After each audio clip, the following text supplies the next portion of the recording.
అప్పట్లో మేము ఖండించాము, 7 ఏళ్ల క్రితం కూడా మేము ఖండించాము హిందూ సంఘం తరఫున. కానీ ఇప్పుడు అతని చట్టసభల్లోకి పంపించాలనే ప్రయత్నం చేస్తున్న చంద్రబాబు నాయుడు, పవన్ కళ్యాణ్ గురించి మేము ఇప్పుడు మాట్లాడుతున్నాము.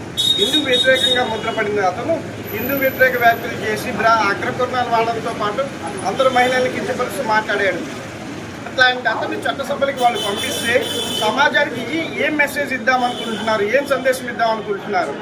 నెంబర్ 1. నెంబర్ 2, అంబేద్కర్ రాసిన రాజ్యాంగంలో సెక్యులరిజం అందరికీ సమానం అని చెప్తున్నప్పుడు అతనికి సమానమైన ఉద్దేశాలు అన్ని కులాలు మతాల మీద లేని వ్యక్తిని ప్రోత్సహిస్తూ టికెట్ ఇవ్వడం ఎంతవరకు భావ్యం అని హిందూ చైతన్య వేదిక తరఫున ప్రశ్నిస్తున్నాను. జరిగింది, నేను క్షమాపణ చెప్పాను, అందరూ నేను ఆ రకంగా మాట్లాడటం తప్పే అని కూడా చెప్పారు కదా.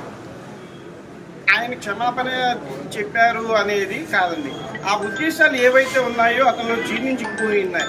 అట్లాంటి వ్యక్తికి ఇప్పుడు మళ్ళీ సీట్ ఇచ్చి చట్టసభల్లో ప్రవేశపెట్టకూడదు. అతను హిందూ వ్యతిరేక కింద ముద్రపడిన వ్యక్తి అతను. అట్లాంటి వ్యక్తిని చట్టసభల్లో పంపిస్తే పుట్టుకతో వచ్చిన బుద్ధులు ఎప్పటికీ పోవు, అట్లానే ఉంటాయని చెప్పి మనం భావిస్తాం. అట్లాగే అతనిలో విజ్ఞత లేదు, అతనిలో అందరి పట్ల గౌరవం లేదు. అట్లాంటి వ్యక్తిని ప్రోత్సహించే వీళ్ళకి జనసేనకి కానీ టీడీపీకి కానీ హిందూ ఎవరు ఓట్లు వేయొద్దు అని చెప్పి మేము చేస్తున్నాం.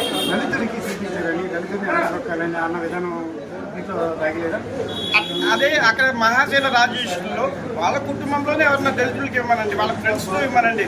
మాకు అదేమి ఇబ్బంది లేదు. దళితులు అంటే గౌరవం ఉందండి, ముస్లిమ్స్ అన్నా క్రిస్టియన్స్ అన్నా మాకు గౌరవం ఉంది. మా పార్టీలో కూడా చాలామంది దళితులు ఉన్నారు. నందిగాం సురేష్ గారికి నామినేషన్లు అవన్నీ రెడీ చేసింది మేమేనండి. అంతా కూడా మాకు దళితులు అంటే గౌరవం ఉంది. ఇంకో దళితుడికి ఎవరికైనా ఇవ్వమంటున్నా కానీ దళితులకే ఇవ్వద్దని మేము ఎక్కడా చెప్పట్లేదు. మరి చంద్రబాబు నాయుడు, జగన్మోహన్ రెడ్డి కూడా జగన్మోహన్ రెడ్డి గారు ఎప్పుడూ చేయలేదు కానివ్వండి.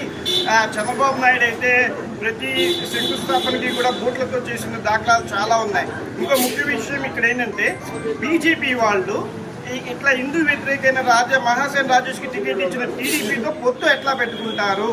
హిందూ మతం మీద ఓట్లు అడిగే బీజేపీ వాళ్ళు జనసేనతో బీజేపీతో పొత్తు ఎట్లా పెట్టుకుంటారని చెప్పేసి నేను మిమ్మల్ని ప్రశ్నిస్తున్నాను. నేను చట్టసభలో ఇంకో దళితులకి ఇవ్వమానండి, మేము కాదనట్లేదు. అక్కడ ఏ దళితులు పోటీ చేసినా వాళ్ళకి ఓట్లు వేయద్దని చెప్పట్లేదు. కొత్తగా చట్టసభలో పోటీ చేసిన అందరూ బయటకు వచ్చి ఇష్టానుసారంగా నోట్ చేసి ఏ మాట పడితే మాట్లాడుతున్నారు కదా. ఇప్పుడు రమేష్ మహాసేన చేసి 7 సంవత్సరాల క్రితం చేశారు, దాన్ని ఇప్పుడు ఈ రకంగా తీసుకోవడం కరెక్ట్ అంటారా? ఎవరైనా సరే ఏ మత భావోద్వేగాలు దెబ్బతినేటట్టుగా మాట్లాడినా, ముస్లిం అయినా క్రిస్టియన్ అయినా హిందూ అయినా వాళ్ళందరినీ మేము ప్రశ్నిస్తాం. ఇట్లానే ఎవరినైనా ప్రశ్నిస్తామే తప్ప వేరే ఉద్దేశం అయితే మాకు ఎటువంటిది లేదు.